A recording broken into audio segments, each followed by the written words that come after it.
taky, co je mě blízko a co je vzadu. Jo, ještě teda můžu pro zajímavost říct k tomu, že vlastně podle čeho to určuješ, je, že když je něco daleko, tak nejen, že je to míň, jo, ale nemá to vejšky.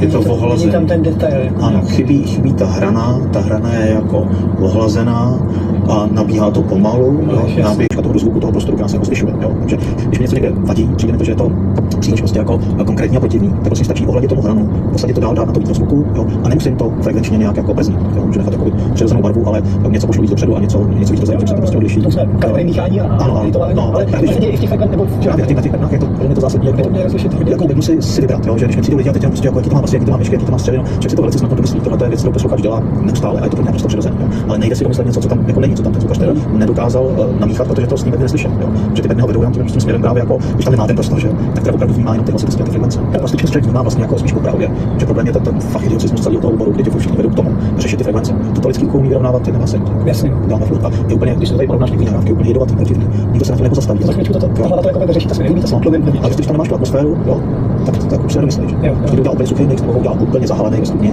když to prostě sleje ty barvy, a ty co kde se sleje dohromady, že taková šedivá hmota, tak na to už lidi nemají, že jo. Sice video jsem nějak jsme to jmenovali jako výběr reproduktorů nebo monitorů vlastně studiový, ale teďka se bavíme o akustice prostoru, ale ono to vlastně jako... No, někdy si říkali, že to má vliv 50 nebo 60%, vlastně říkal, jste se zbláznili, to není možný přece, jo. A nechtěl jsem to slyšet, ale ten prostor, že ten prostor má takový vliv, jo. Že co se týče basů, tak to má vliv třeba 70%.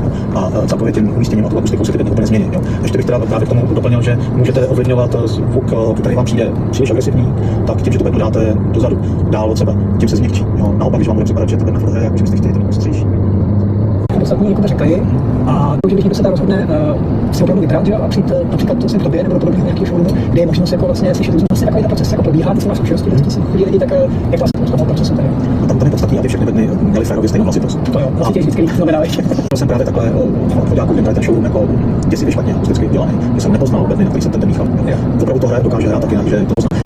A abyste musíte mít možnost rychle si přepínat, ať vyjde tak tam máte na svých pláců místech té místnosti, takže no to hraje jinak.